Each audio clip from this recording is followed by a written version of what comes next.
Thank you. Good afternoon. Good afternoon. Deacon Richard Culloch, who was with our serving school program, thought he might be able to get Cardinal McCarrick to enlist for another term now that Bishop Mike is retiring. But apparently he was not persuasive enough. And the Cardinal is planning to keep his flight this afternoon and eventually landing back in Washington. My name is Michael Brown, and I am the Communications Director and the editor of the Idaho Catholic Register. Right now we're passing out the evaluation forms. You can just check excellent on all of them because you know what you're getting when Cardinal McCarrick steps to the microphone if you heard him either last night or this morning in Spanish. There are pens at the front of the room if you need a writing instrument, but if you would kindly pass those to the end of the aisle, seriously, after he's done, and I'd be happy to bring those into the team who's evaluating the Catholic Congress. Those of you who have heard me speak will feel quite gratified that I wrote stuff down. Otherwise, I tend to blab unless I lose what I write down, and you're stuck with blabbering. Too many pockets, as I just said, I introduced myself, Michael Brown, and I had the great pleasure of working for Cardinal McCarrick 28 years ago, although I preceded him when I was a young reporter in Newark, New Jersey. I worked for the Catholic newspaper there, then called The Advocate. One of the things we had to do was to welcome this new Archbishop. The existing Archbishop, Theodore, had reached the retirement age, just similar to Bishop Mike, and he had his, we knew he was retiring, he'd been replaced by this young bishop from Metuchen, New Jersey, and yes, it's called Metuchen, just because it's been butchered the last couple of days. Sorry, and besides selling ads, one of my jobs was to interview people from the diocese in which Cardinal McCarrick was coming. So I spoke to the chancellor, I spoke to the secretary, I think I even spoke to the housekeeper where he lived. And to a person, they said, he's got a really calming touch. I think it was his personal secretary who said, he bounds in the office and he makes you feel like you're the greatest secretary he's ever had. And the way he says it, it's like he really means it. Well, he's come a long way in the 28 years he's arrived in Newark, New Jersey. I think he's done pretty well. Become the Archbishop of Washington, and then a Cardinal, and now travels around the world for Catholic relief services, going to places where everyone else is leaving, whether it's the Philippines, whether it's Rwanda, wherever there's violence, or people hurting, or people who have been hurt. If it was the Marines and the Red Cross, it would be Cardinal McCarrick filling in right behind him at 84. I believe his next trip, believe it or not, is back to the Middle East. And it wasn't Iran, it wasn't Iraq, it was Kyrgyzstan, where you've seen the news on TV and how Christians are being killed and persecuted. But there's one thing that hasn't changed, and I think that when Cardinal McCarrick leaves those journeys, he leaves giving people a sense of hope, a sense that they're not alone, a sense that people care, a sense that Catholics in the United States care. And in reality, he also gives them a sense that he cares. He cares about them. And in that sense, he is not only an outstanding representative for Catholics, he's not only an outstanding representative for the United States. Ladies and gentlemen, the man seated to my right is a national treasure. Please, it is my honor and privilege to welcome again, for the last time, this time, in Boise, Idaho, Cardinal Theodore McCarrick.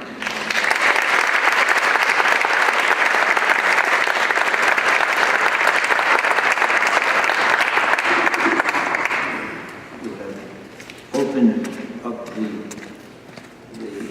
program for one of my favorite jokes that I always tell when people say such nice things about me. It's the Irish wake story, you've heard it. Pat had died and leaving a wife and several children. And he said they were at the wake, and for the Irish wake, one person gets up after the other and says how wonderful this place was.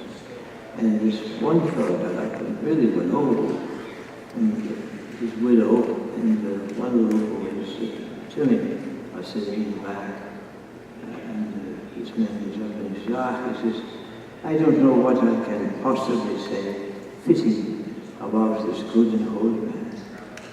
A great husband, a great father, a great Irishman, a great churchgoer. Everything that Pat did was great. He was just such a lovely friend and lovely man, just a lovely person. I don't think there's a man in this whole parish who has had the goodness of this man. He would come home at night after a hard day's work, and he'd say to his wife, you look tired now, I'll do the cooking. And after it was over, he'd say, no, don't worry, Nellie, I'll do the dishes. And then he'd walk the children to school and go to all their games. And he was always at the side. Wonderful dad. He goes on and on like this. And finally, the wife turns to him and she says, Steve, do me a favor. Run up, look into the coffin. I think we're the wrong way.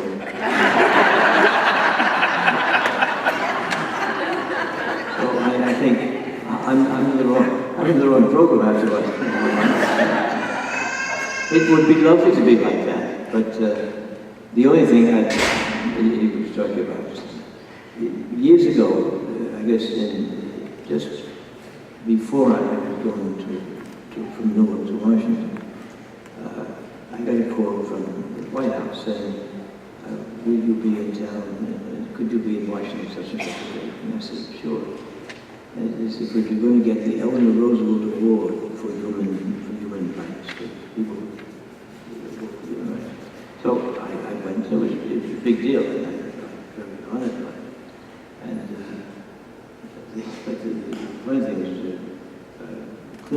President Clinton was doing the presentations, and when he called on me, he says, one thing people say about Archbishop McCarrick is that he's fearless. It's not true, I'm scared silly most of the time. But he said, what we know about him is that when there's a terrible situation and people are fleeing the place, there's Cardinal McCarrick going in.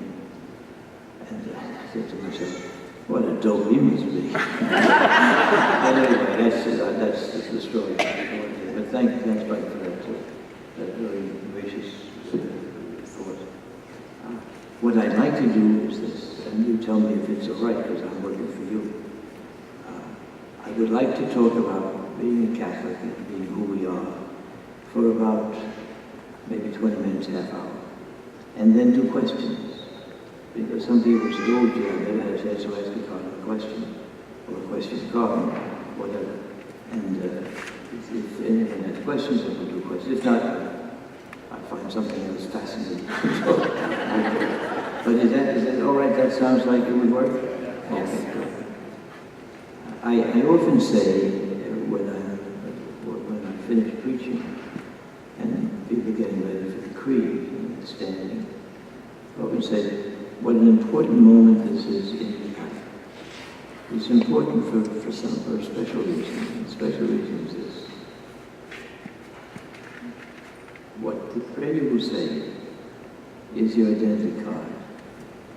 Somebody says, what are you? So I'm a Catholic. And they'll say, well, what does that mean? And you say, well, it means that we believe in some things and we try to live up to them. And then if they say, what do you believe? And then we go into the creed. So I think the creed is sort of like a, I'm looking for a word. I was speaking Spanish all morning, I have to go back to find words in English. It's like a short digest that you can give somebody. You don't have to talk to them for an hour. And you say, well, this is what we believe in, and in the creed, all the things that we believe. And so it's your identity card. It's who you are.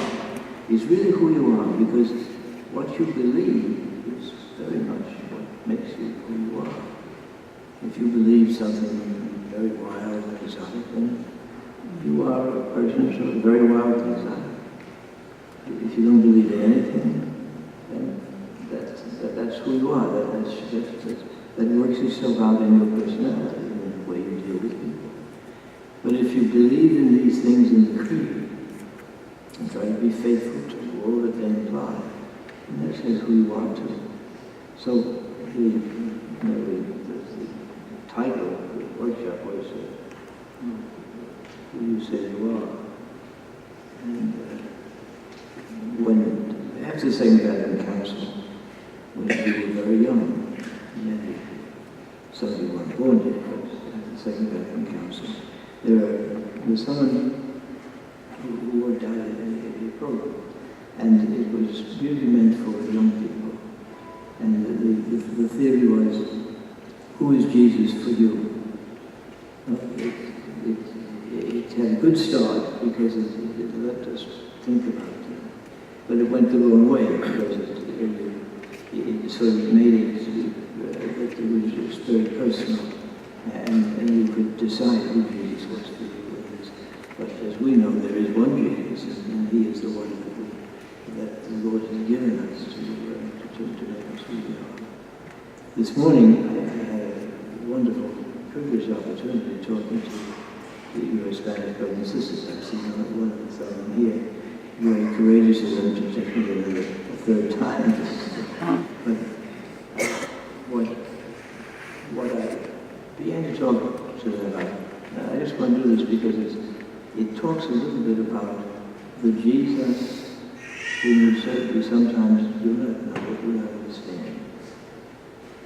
The great theologian, the French theologian, once describing Jesus as he occurs in the temptations, the three great temptations. You're hungry, you fly, and you can rule the world. And he said those three temptations are very, very important for us to understand who Jesus is. And the reason they are is because what they give us to see is the devil determined to let everybody see that Jesus is God and not man. The devil can accept Jesus as God because God is more powerful than him and is above him, and knows that. But he cannot accept Jesus as man because he knows that Jesus is the Father's great beloved Son. And he can't accept the fact that a man would be more beloved than he. This is why he left the heavenly host. And so the three questions, the three temptations that he gives to Jesus are temptations to prove that he's God.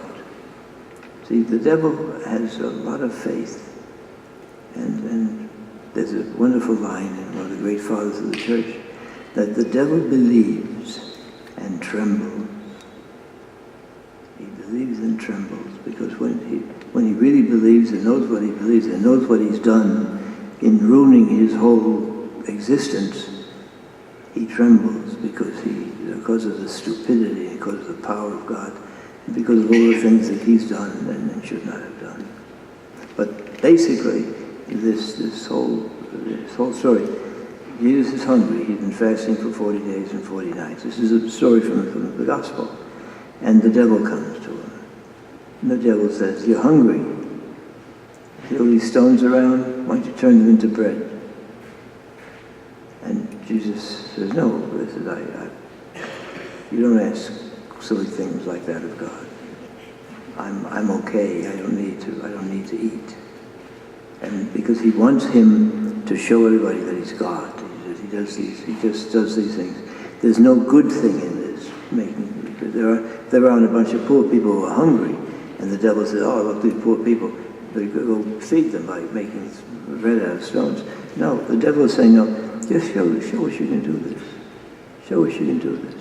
And Jesus doesn't fall for it. And then he says, he takes him up to the high point of the temple.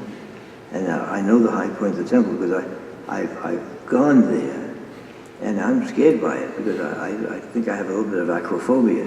You look over there, and if somebody would hurl himself from there, it would really be they would be killed. And he said, throw yourself down, the angel will pick you up. And Jesus says, go away. Because he's determined that Jesus will prove that he's God. He doesn't want Jesus to prove that he's man. He doesn't want him to be hungry. He doesn't want him to be cautious of heights. And then the last one, he says, look at this, the whole world. It's up a high mountain. I'll give you the whole world. It's mine. Of course, the devil is the prince of liars, so the devil does not control the whole world, obviously. But he says this to Jesus, this whole world's mine. Bow down to me, I'll give you the whole world. And Jesus just wipes him away. But to see that Jesus is truly man is something that kills the devil.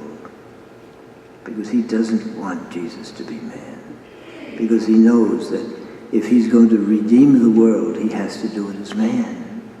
God can't redeem the world. God can't die. God can't do all these things. But a man can. And a man can be his greatest enemy. A man can make people good.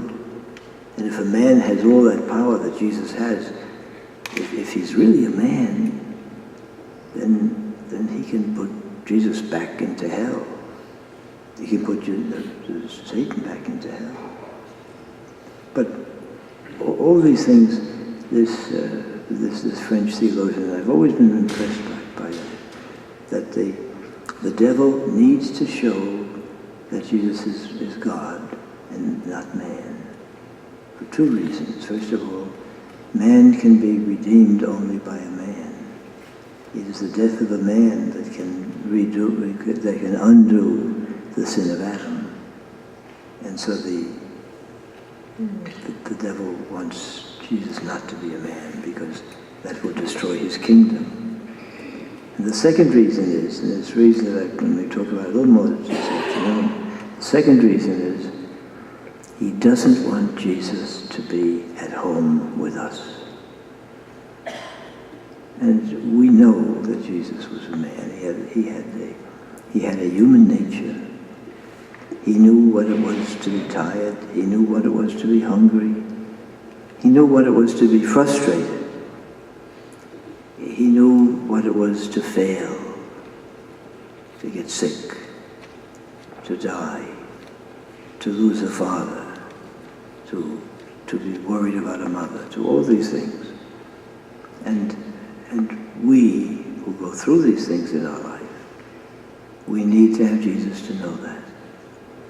And I think sometimes the great saints would say, Jesus, you know what I'm going through. Help me. And if you've never said it, it's a great prayer. Jesus, you know what it is to be sick. You know what it is to lose someone you love. You know what it is to fail. Jesus failed. He did not convert all of Judaism. He failed. Now that was in the mind of the Father and in the will of the Lord, but he failed. So all these things, when I fail, sometimes maybe you fail even. I get sick. I lose my temper. Jesus appears to have lost his temper when he drives them out of the temple, the ones who were buying and selling in the temple. So almost all, except for sin, all the things that happened to us happened to him. And all the things that he passed through happened to us. He knows us intimately. He is one of us. And then this is, we said, okay, who are you? What do you say about yourself? Who do you say you are? Well, we could turn it around and say, Jesus, who are you? And we will find him because he is authentically a man with a human nature. He is an authentic man. He's not a shadow. He's not a figment of your imagination. There was a historic person, Jesus Christ. It's not a mystery story. It's a great mystery, but it's not a mystery story. It's not a novel. It's not a romance. Men and women have given their lives for him. He gave his life for you and for me. So that this relationship, if you can study about Julius Caesar, nobody says there was no Julius Caesar. People are trying to say there was no Jesus Christ because whether Julius Caesar existed enough does not change my life. But whether Jesus Christ existed or not does change my life. And if Jesus Christ is not Lord, remember the St. Paul's great thing, then my sacrifice is in vain and your sacrifice is in vain. So he's the touchstone of everything that we are. Now, that gets me back to what I'm supposed to be talking about today.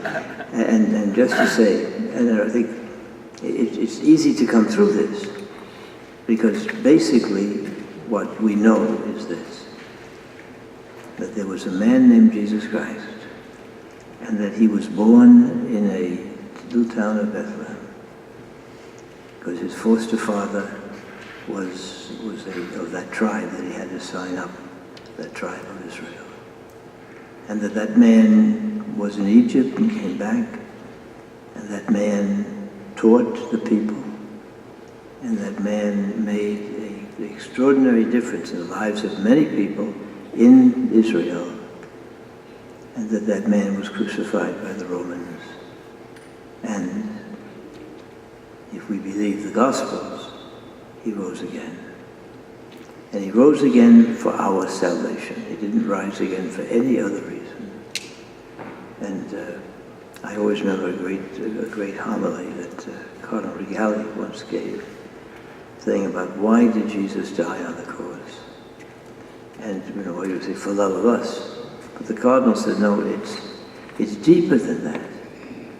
Jesus Christ died on the cross for love of his Father, because his Father said, do this. And that makes the Father much more real for us, which makes the Father, our relationship with God the Father, all the more powerful. Makes us able to pray the Our Father in a more personal way. Because the Father said, because the Father and Jesus have basically, they don't have the same will, but their will arrives at the same conclusion. The Father said, I want to save these people. They have rejected me, they have moved away from me, but I want to save them because I love them. Jesus, go do this. And he does it immediately, not because he loves us, although he does, but because he loves the Father. And that's why when you read your scriptures, I was saying that to somebody earlier today, when you read your scriptures, listen to what the Lord is saying to you. How often we read that, I'm a priest, how often I read the breviary, it's 11 o'clock at night and I'm tired, and I'm saying, and I lose that great message. The Psalms are so powerful. If you want to be a saint, you have to read the Psalms. If you want to be a saint, you have to read the Psalms, and read them carefully, and read them thoughtfully, and recognize that in the Psalms, as well as in the Gospel, God is talking to you. Talking to you. And it would be a great thing if God would give us a test every week on Saturday night. I don't know why I said Saturday night, but why not Saturday night? So on Saturday night, God would come to you and say, okay, here's your test for this week. What did I say to you this week? And some say, well, you said nothing. You weren't here. I'm everywhere. Oh, okay, that's right. But you didn't say, were you talking to me? Yes, he was.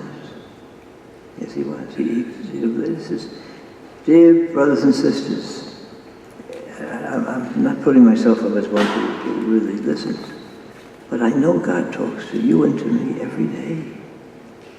He talks to us in the weather. He talks to us in the things that are happening in history. He talks to us through our priests and our brothers and sisters. He talks to us through our parents, through our families. He talks to us through our children sometimes. But we have to listen. If we're not listening to the voice of God, then we're losing something. I put it myself, when I don't listen to the voice of God, I lose something. Now, I lose the understanding of his love. I lose the depth of his caring for me. I'm off on stories again, forgive me, but and you know this one, that's what makes it worse when I tell stories that you know already. But you know the stories they used to tell at funerals when they say this man loved God so much that God walked with him all the days of his life. And then there was one time when, and you could prove it because the two sets of footprints were going along the seashore. And then the man said to God, wait a minute. That time when I was really in trouble, you let me alone. And Jesus will say to him, what do you mean? He said, well, you usually walk with me and you're my friend and you help me, but there was a period of time when we were walking along and I didn't see your footprints. You left me alone at that time. It was only me walking by myself. The other times I see two pairs of footprints, me and you. But when the time really got bad, you left me. And you know the end, you know the way that the story ends, and it's a beautiful way. Jesus says to him, no, you got it wrong. Those are not your footprints, those are mine. Things were bad then, and so I carried you. And you know, there's not just romance in that, there's real theology. And there's the real Jesus, the love that God has, the love that God has for me and for you. If I had done, if someone had done to me what I've done to Jesus, ignoring him, preferring my own will, doing stupid things, I'd cut that person off. But he doesn't. Go back to the Pope, yesterday's story about the Pope. God never gets tired of forgiving us. Because he loves us. We didn't talk about the reason why, because he loves us. And he doesn't have to love us, but he wants to. And in that extraordinary will of his, he loves you. You know, and watches you when you walk. For in a certain sense, we're like those little kids that we see all the time. They're probably in your own family.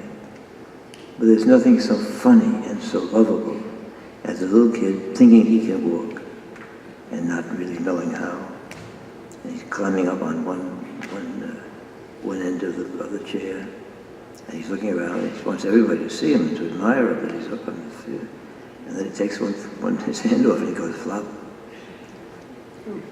How many times in your own families have you seen that? How many times in your own family have you done that? You know? And I think that's how Jesus watches us. He knows that we are so prone to fall. But he loves us. And he picks us up. Who do you say you are? I hope you say, I'm a brother or a sister of Jesus Christ. And I have been saved by Jesus Christ. And I have been challenged by Jesus Christ to be the kind of people he wants me to be. Go back to the old Baltimore Catechism, which in some of its questions is still unbeatable. Why did God make you? And this goes into that other question, who I say I am. Why did God make you? Why did God make me? What I could say who I am.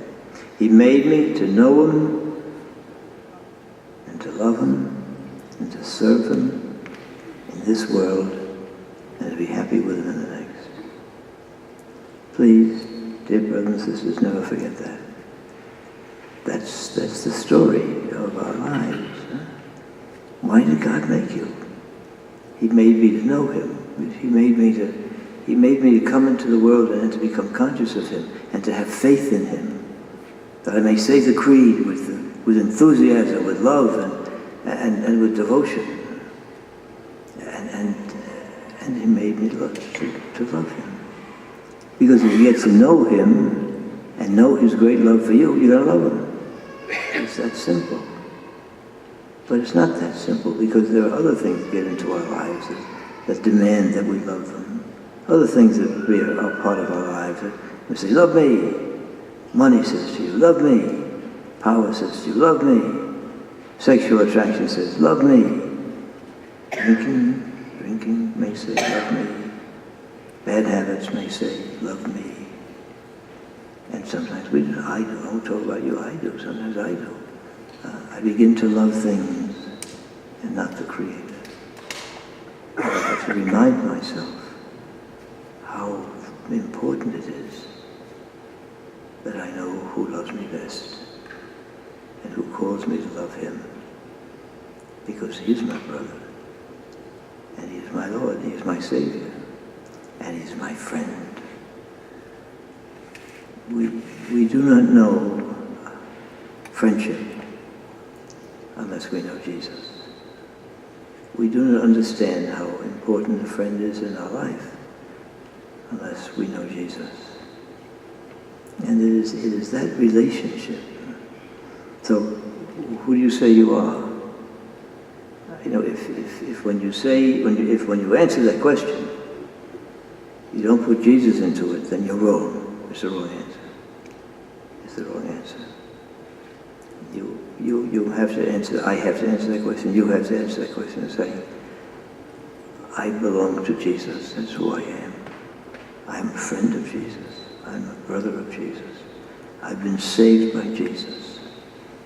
This is who I am. Forgive me for making this a homily or an exhortation. I didn't want to do that, but it's there. You know, how can you talk about Jesus without wanting to acknowledge His love for you?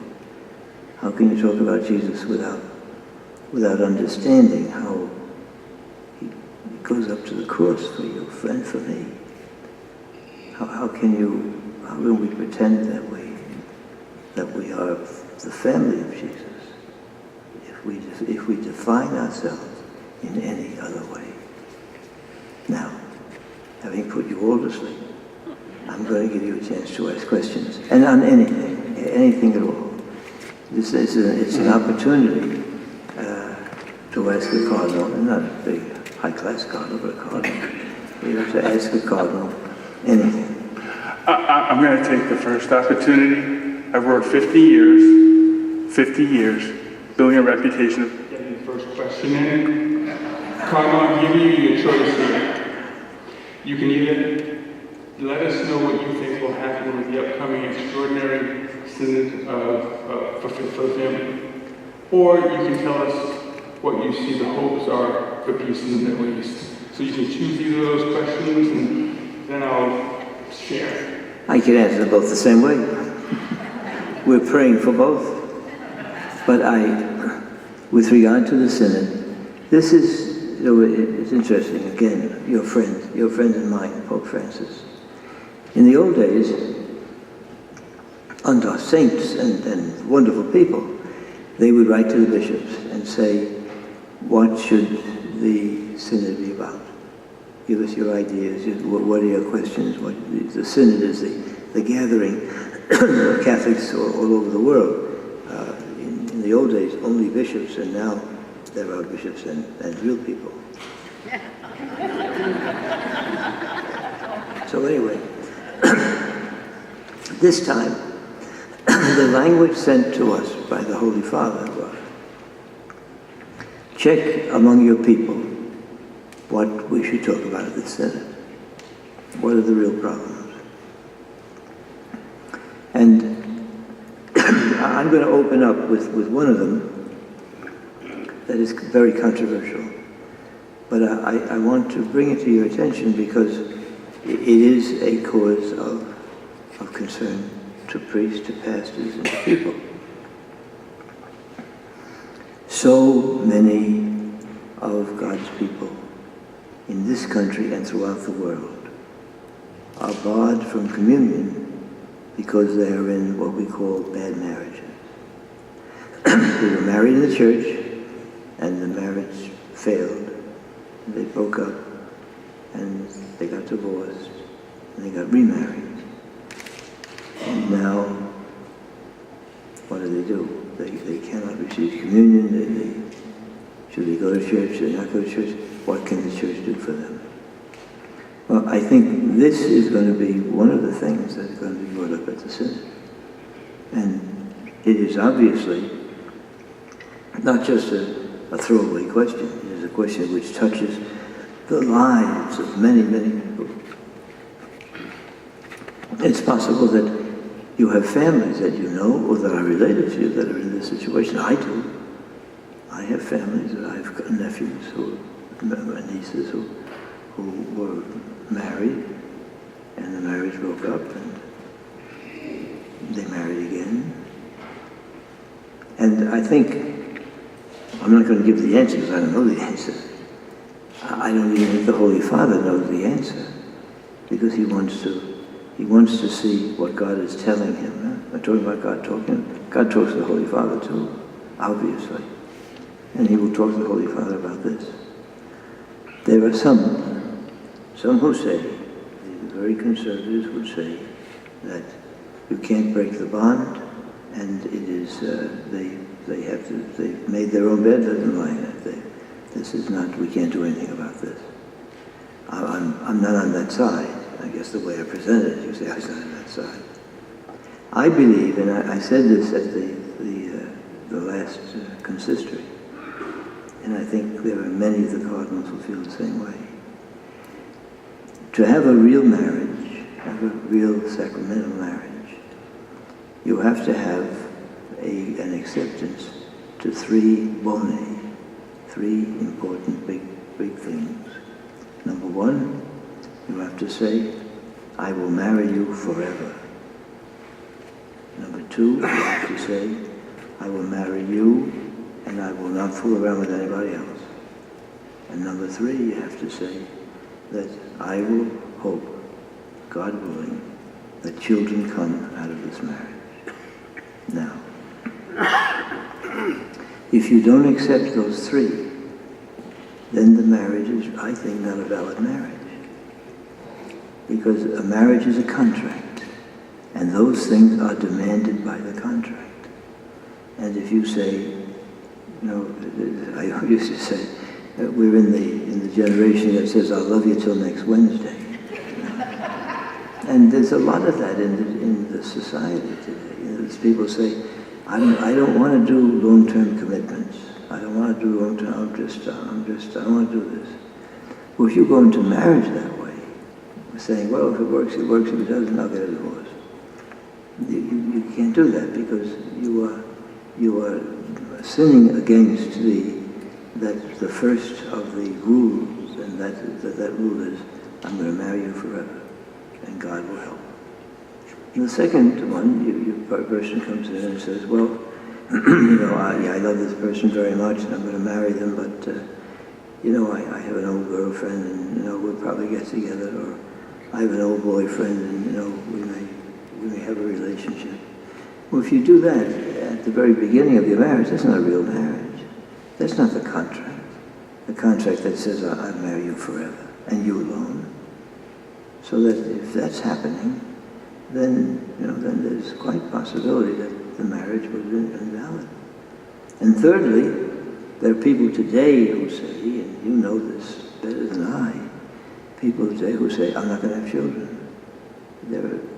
And for whatever reason, I'm not going to make fun of that, because many people say I'm not going to have children because of real problems in their life, whatever. But if you say that, then that's not real marriage. Marriage has to be open to children. So those three things, you need each one of them necessary to be validly married.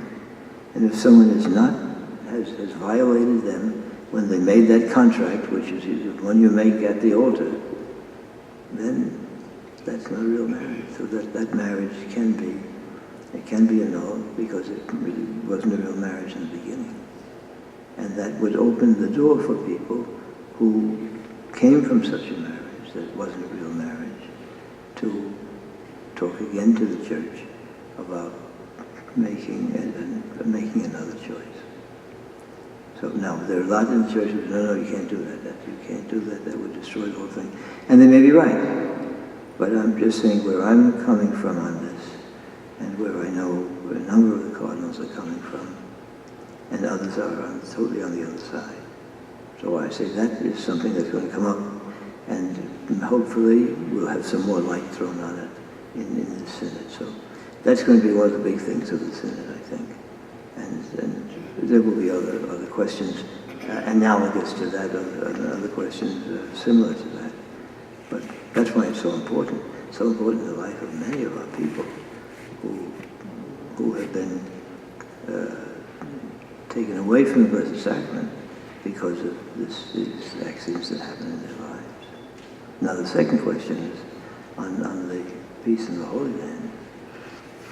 I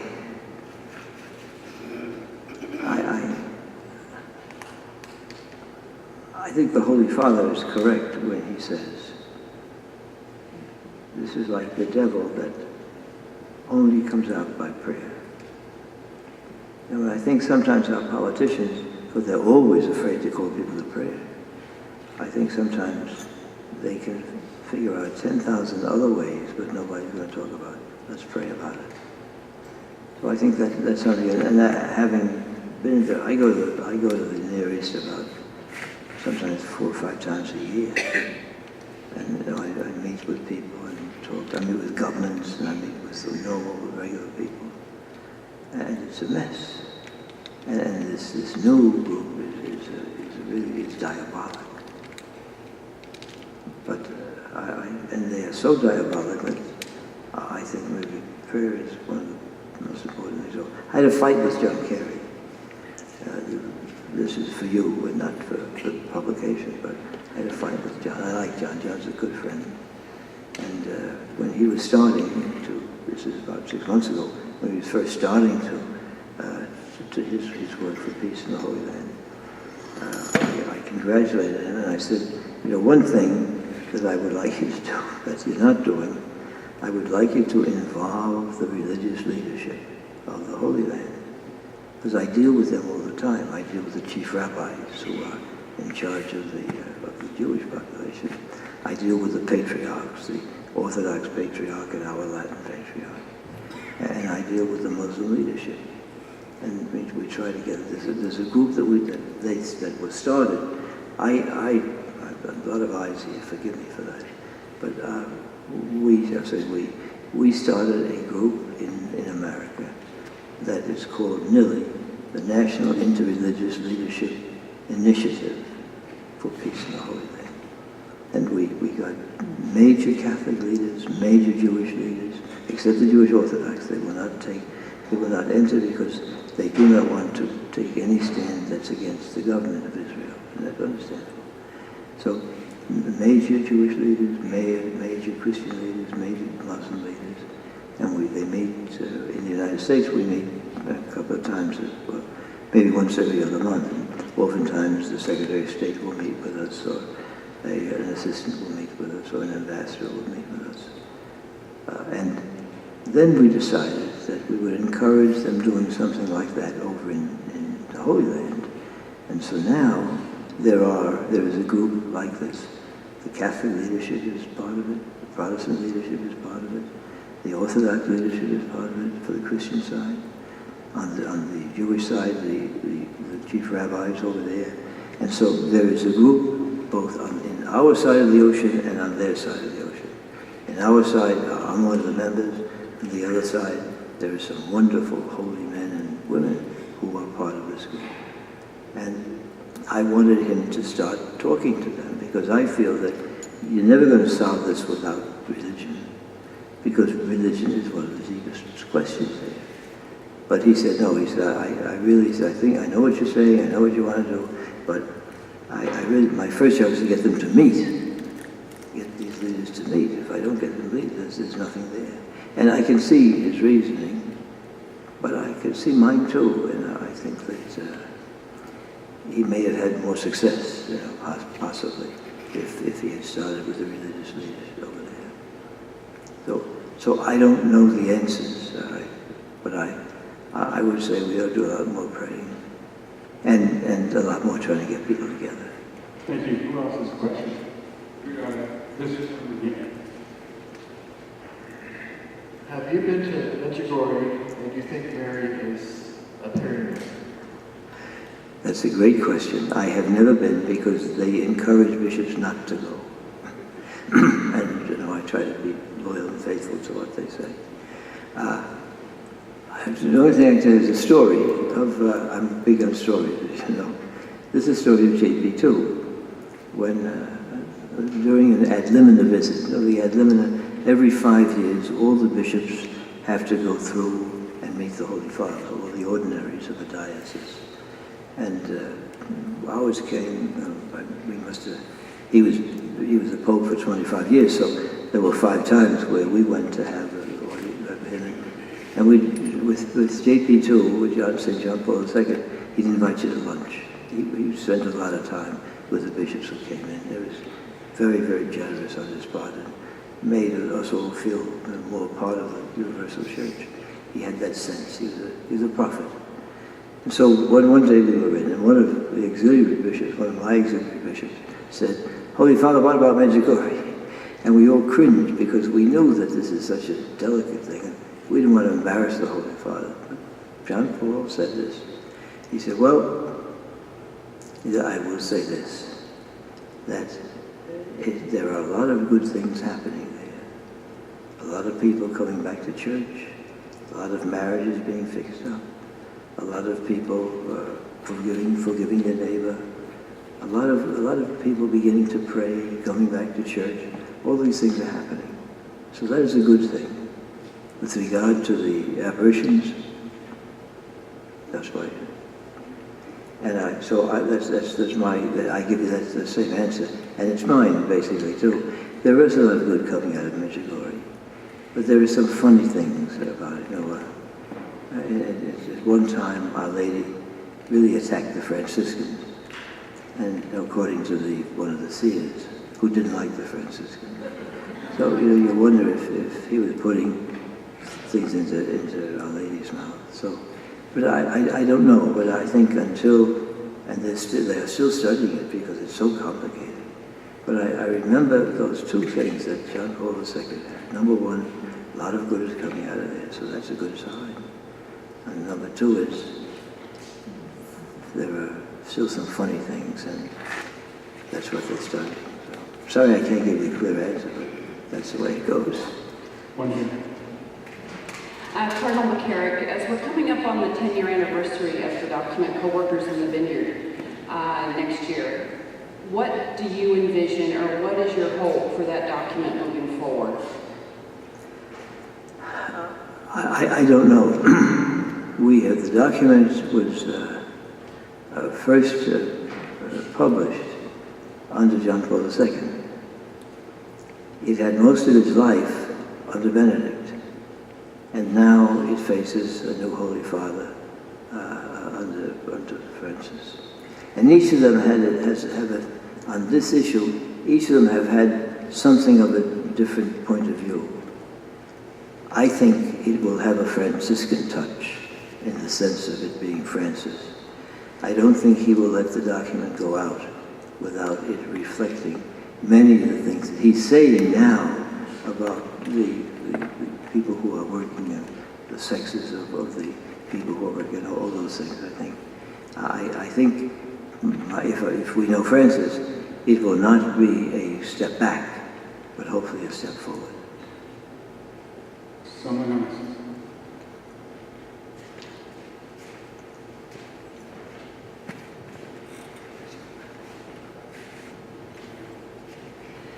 Cardinal McCarrick, do you see the Catholic Church and the Orthodox churches growing closer together and eventually reuniting?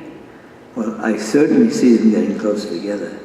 The relationship between the ecumenical patriarch and Pope Francis is a warm, friendly, brotherly relationship. I was there when in the Holy Sepulchre when they signed the document of friendship. I think this is a road that we cannot turn back from, thanks be to God. And I think it will continue. I am sure that there will be some among the more conservative bishops who say, don't go too fast here. But I think the basic position is that we we have to move forward. And John Paul II, St. John Paul II himself said, you have to guide me into today's understanding of what the universal jurisdiction is. In other words, we believe that the Holy Father has jurisdiction over the whole church and over all Christians. Obviously, the Orthodox do not believe that. But JP2, with his extraordinary gift of prophecy and his great courage, JP2 has said to them, you tell us, because we know from the Gospels that Peter is to be the head of the church. You tell us how that headship should be acted upon in today's world. That's an extraordinary gift that he said to them. He said, you come back to me and you figure out from your point of view what the patrine primacy is all about. Because they accept it. But, how do they define it? It can be defined in a totality of ways that the Pope is the last word, or it can be defined he's primus inter pares, he's the first among equals. I'm going to tell you something that is very personal to me. In the early years of Pope Benedict, he stopped using a title that the popes had for centuries. That is the Patriarch of the West. And he stopped using it, and I think someone had persuaded him that it was offensive to the Orthodox leadership. I believe it's not only not offensive, but it is the best way that we could possibly ever go to union with them, because as they are patriarchs, and he was a patriarch. Now he's no longer saying I'm a patriarch. On the patriarchal level, they can talk. And I really think that one of the problems that our brothers and sisters in the Orthodox Church have is that they think that if they submit to Rome, that Rome will name all the bishops, that Rome will get involved in all the parishes, that Rome will take up all the collections, that Rome will be, for them, what Rome is, say, to the Diocese of Boise. I don't think that's going to happen. But I think we then have to say, no, you are the patriarch of your own churches. You organize your own churches. The Pope will be patriarch of the West. You organize his own churches. But at a certain point in time, above that will be the Pope. And I think that that's something which they could buy into. They could buy into the Pope being the overall head, as long as they have authority over their own churches, over their own people, over their own dioceses. And, for us to say, okay, suddenly we're going to be in charge of all the churches, it would drive us all crazy. So I think that you could have a statement that would be peaceful to them, make them peaceful, and make us peaceful too. That's what I'm hoping that we will arrive at someday. Well, you are all making this report very proud. Any other questions? Okay, hold on 1 second. Cardinal, again, thank you very much for coming to Boise. Could you talk a little bit about the evolution of women within the Catholic Church and the possibility of becoming a priest at some point in time? I wouldn't have asked that one for the record.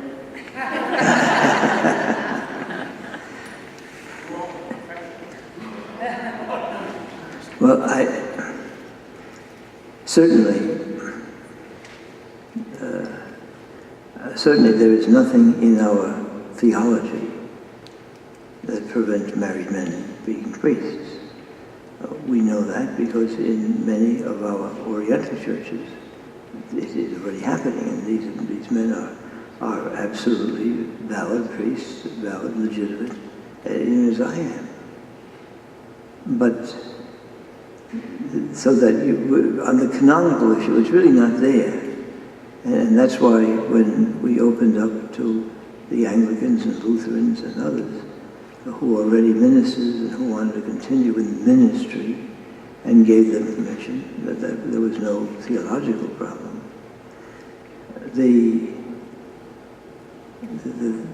There is, I think, maybe a twofold problem. The first part of it is that we don't know how to organize in the Latin Church this system, and I'll talk about that in a moment. And the second problem is a spiritual problem that in the Latin Church celibacy had been and is still a major theological and spiritual goal. So that those are the two things. Now let me talk about the first problem. This problem exists in the Orthodox churches. I know it does, and when they are dealing with it as best they can. We don't have this problem at this stage, and I think a lot of bishops would say, "Oh, dear Lord, deliver us." And it's this: I am the bishop of X-Diocese. I have a very important parish in the southern part of X-Diocese. It's one of my key parishes. A lot of vocations coming from there, a lot of financial help, and they're active in doing a lot of things. I know the man I want for the new pastor there. He's in the western part of the diocese. He's married and he has a family. And I call him up and I say, "You know, I really need you in this place in the northern part of the diocese." And he says to me, "Bishop, I would love to do it. But, you know, my wife is working. She can't lose a job because, we're paying high tuition for the kids. And the kids are all in school. I really don't want to take them out of school and, have them leave, go to another school. So, Bishop, I would prefer that you get somebody else." Now, if this happens a lot, then the bishop has lost control over his diocese, and that's a real problem. So I think there are these practical problems, practical problem on the one hand, and spiritual problems on the other. The spiritual problems being, our enshrining the virtue of celibacy as one of the rules of our priestly congregation. But could it change? Anything could change. Anything would change.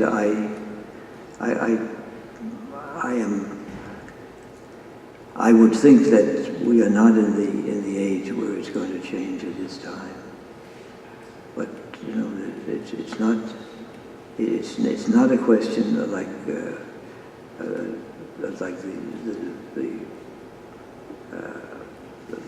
woman being a priest.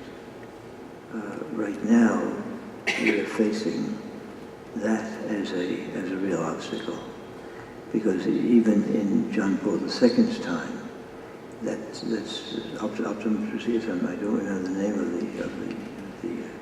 the document, but the document was very clear that he believed that this was of faith.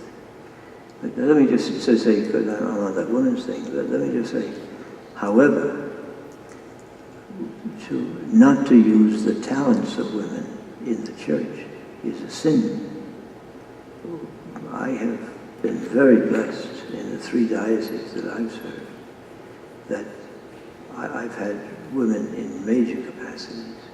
I was the first to name a woman chancellor, as you have here now. I was the first to name a woman chancellor in any diocese east of the Mississippi. All my chancellors have been women, and they've done wonderful work. In the Archdiocese of Newark, when I retired, I had a woman who was the chancellor, a woman who was the head of the Department of Education, a woman who was in charge of finances, a woman who was in charge of public relations, and a woman who was in charge of one other area. And I tried to explain to somebody, I forget what the other area was, but the five out of 7 major areas there was a woman in charge. Sometimes they would be sisters, but mostly they'd be lay people. So, and I think this has got to come more and more in the life of the church. Holy Father just named a woman to be a member of a congregation. That's never happened before.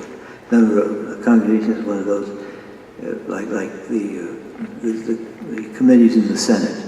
You have Foreign Affairs, you have Finance, you have all these different committees. Everyone has to be a senator.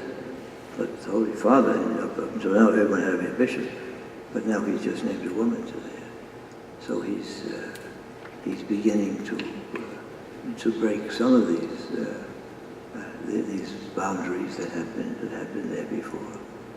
And I'm happy because I think this is women will have great insights and great possibilities.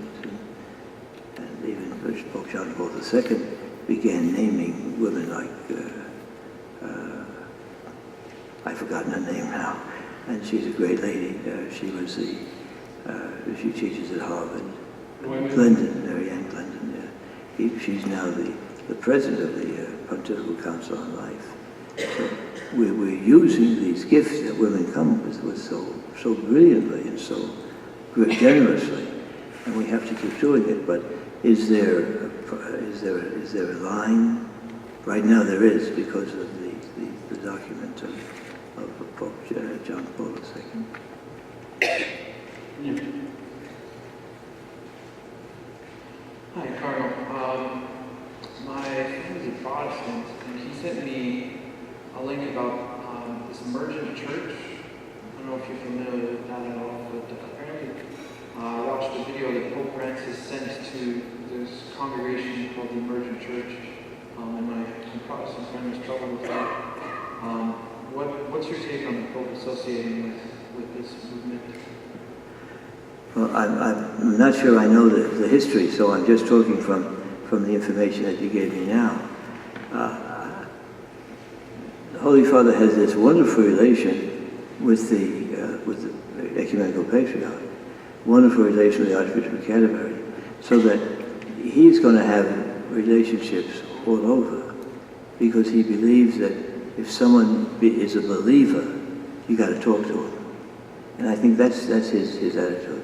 He's not going to accept what they're teaching. He doesn't accept what the Anglicans are teaching. He doesn't accept what the Orthodox are teaching in every sense. But there is enough, if they believe in the Lord Jesus, then he's happy about that. In the old days, our missionaries were always said, no, we got to get rid of these people.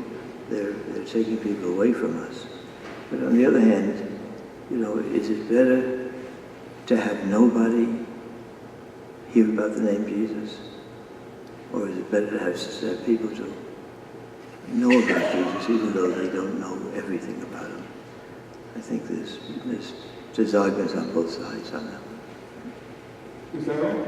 Well, Cardinal, we're very grateful for your time and your frankness as always. It's a great blessing to get. Can we have one more round of applause, please, for Cardinal?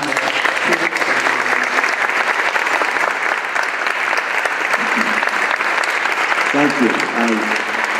I said last night, I will pray for all of you, because I'm very impressed by the Church of Boise, and I thank God for you.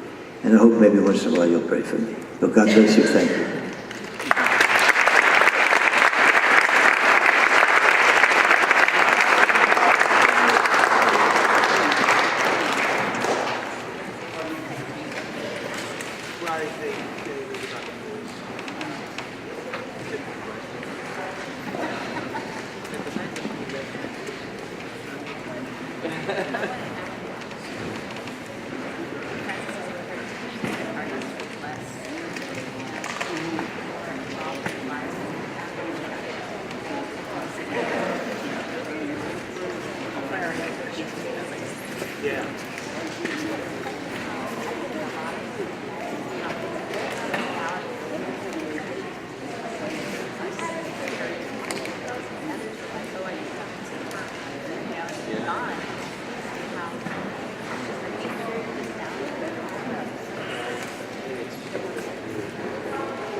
not understand their tax. They just wanted to go and they never come to Cardinal.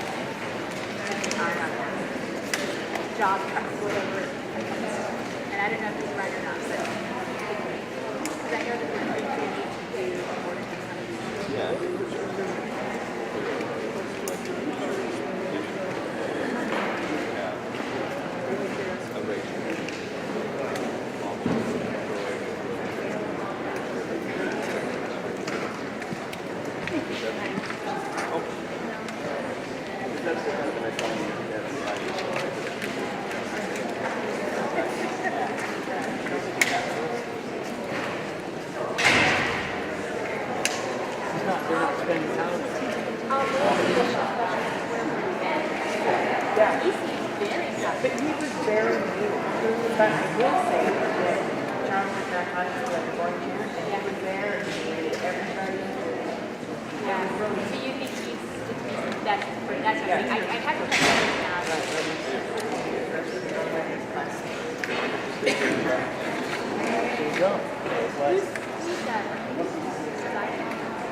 Pretty arrogant, they said.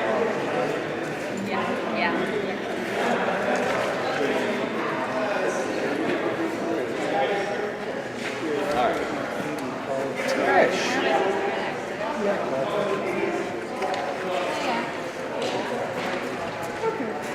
Do you have the order of the procession on you? Do you have the order of the procession on you? For tonight? Yes. Oh, you're cantering. Okay, so you're right behind the candles. So when I do the sign, You're gonna go in front. You're gonna go in front. They'll be next behind you, 2 by 2. And then we are reserving seats for you, and it'll probably be at the end, choir end, so you'll be at the very end. I'm gonna go back into the choir. But but I mean to come up. Oh. Well, so you're going to process up and go into the choir, and then come out of the choir. Well, let's come to Jake. Jake said that I would procession, move the procession, do the song, and then after I was done with the song, I got to sneak my way Right. around. So then that's what I think we'll do. We'll process up and see the collectors until you do the song, and then you go to the choir. Okay. So I'm going to put you in that final row, first row, and then I'll put the lectors next to you. And when they come up, we'll come up with all three of you together. And then when you're done with the song, you just go. And don't leave them. So when we come in with the procession, we'll both sit down over there. Right. So Thank you'll you. come up this way, bow, and you'll turn left, and you'll sit at the very end. Then when it's time for the first read, all three will get up together. You'll come up, you'll bow, you'll come up. Okay. And then it'll be first reader, you, second reader, gospel. So after the second reader's done, you'll all go back down together and you'll go sit with the choir. That makes it easier. Okay, good. All right. She had it in her head we're going to be seated up here somewhere. No, you're going to I was sit gonna have down to there sneak and you're out going to, and no, then- we don't have to put music. I wouldn't think so. That, I got to get that turned, because I got to be able to hear the piano. Okay.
Say him, no, it does not.